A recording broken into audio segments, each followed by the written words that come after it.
ആദ്യം ഞാൻ Shri T P Ashraf അലിയിലേക്ക്. ടി പി അഷ്റഫ് അലി, ലോക്സഭാ മണ്ഡലത്തിൽ വലിയ തരംഗമാണ് യു ഡി എഫിൻ്റെതെന്ന് പറയുമ്പോഴും വസീഫും കൂട്ടരും ആത്മവിശ്വാസത്തിലാണ്. 2004 ആവർത്തിക്കും എന്നാണ്. ഇനി തിരഞ്ഞെടുപ്പിലേക്ക് പോകാൻ 2 ആഴ്ച മാത്രം ശേഷിക്കെ മലപ്പുറത്തെ LDF പ്രവർത്തകർ കരുതുന്നത്. എന്താണ് അഭിപ്രായം? അങ്ങനെ ആത്മവിശ്വാസം ഉണ്ടെങ്കിൽ ഇപ്പോഴും ഈ മണ്ഡലത്തിന്റെ ഒരു പൾസും അദ്ദേഹത്തിന് മനസ്സിലായിട്ടില്ല എന്നാണ് എനിക്ക് തോന്നുന്നത്. മിനിമം 2 ലക്ഷം വോട്ടിന് ET മുഹമ്മദ് ബഷീർ വിജയിച്ചിരിക്കും. അതാണ് ഞങ്ങളുടെ ഉറച്ച കാൽക്കുലേഷൻ. ഒരു സംശയം അക്കാര്യത്തിൽ വേണ്ട.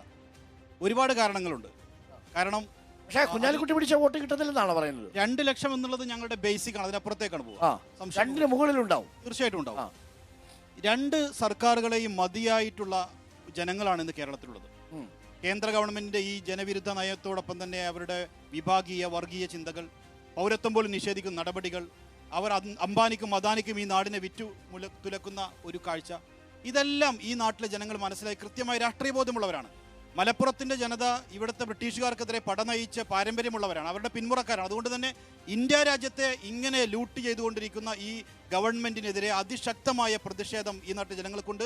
BJPയോട് കടുത്ത വിരോധമുണ്ട്. കടലിരമ്പം പോലെ വോട്ട് തീർച്ചയായിട്ടുമുണ്ട്. ഇതൊരു ദേശീയ തെരഞ്ഞെടുപ്പാണ്. ഞങ്ങൾ ഇതിനെ കാണുന്നത് ഒരു ദേശീയ മാനത്തിലുള്ള ചർച്ചകളും ദേശീയ തലത്തിലുള്ള വീക്ഷണങ്ങളും ആ രീതിയിലുള്ള സ്ഥാനാർത്ഥികളും ആ രീതിയിൽ തെരഞ്ഞെടുപ്പാണ്. ആ ഒരു രാഷ്ട്രീയ ഔന്നിത്യവും ബോധ്യവും മലപ്പുറം ജനങ്ങൾക്കുണ്ട് എന്ന് ഈ തെരഞ്ഞെടുപ്പിന്റെ റിസൾട്ടോട് കൂടി കൃത്യമായും ബോധ്യപ്പെടും. രണ്ടാമതൊന്നുള്ളത് കേരളത്തിന്റെ ഗവൺമെന്റാണ്. ഈ നാട്ടിലെ ജനങ്ങളുമായി ബന്ധപ്പെട്ട എല്ലാ കാര്യത്തിനും വില വർദ്ധിച്ച ഒരു സർക്കാർ, എന്തിനെല്ലാം നമ്മുടെ ഉപ്പ് തൊട്ട് കർപ്പൂരം വരെ എന്ന് പറയുന്നതിന് അന്വർത്ഥമാക്കുന്ന വിധത്തിൽ വിലവർധനമുള്ള സർക്കാർ, മുഴുവൻ നികുതിയും വർദ്ധിപ്പിച്ച സർക്കാർ, എല്ലാ തരത്തിലും വീടിന് നികുതി, കെട്ടിടത്തിന് നികുതി, വെള്ളക്കരം, വൈദ്യുതി മേഖല എല്ലാം വർദ്ധിപ്പിക്കുന്നു. യഥാസമയം പെൻഷൻ കൊടുക്കാൻ കഴിയാത്തൊരു സർക്കാർ. ഇപ്പോഴും 2 മാസം കൊടുത്തു എന്ന് പറയുമ്പോഴും 4 മാസം പെൻഡിംഗ് ആണ്.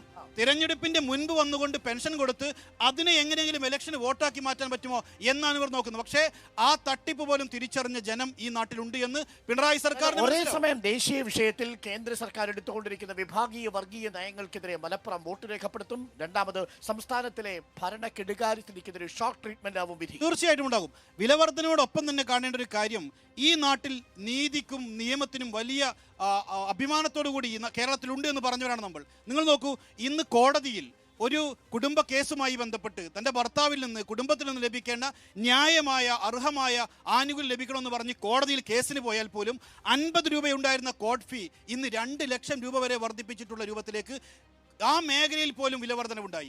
എങ്ങനെയെല്ലാം ജനങ്ങളിൽ നിന്ന് നികുതി പിഴിഞ്ഞെടുക്കാൻ പറ്റുമോ അങ്ങനെയൊക്കെ പിഴിഞ്ഞെടുക്കുകയാണ്. എന്നിട്ടും കെടുകാര്യസ്ഥതയാണ്. സാമ്പത്തിക മാനേജ്മെന്റിൽ അമ്പയെ പരാജയപ്പെട്ടു പോയ പിണറായി സർക്കാർ ജനങ്ങൾക്ക് യാതൊന്നും കൊടുക്കുന്നില്ല. പഞ്ചായത്തുകളിൽ നിന്ന് പോലും പഞ്ചായത്തുകളോട് പറഞ്ഞിട്ടുള്ള എന്താണ്, തനത് ഫണ്ട് പോലും ഞങ്ങൾ എടുക്കുന്നു എന്നുള്ള ഭീഷണിയാണുള്ളത്.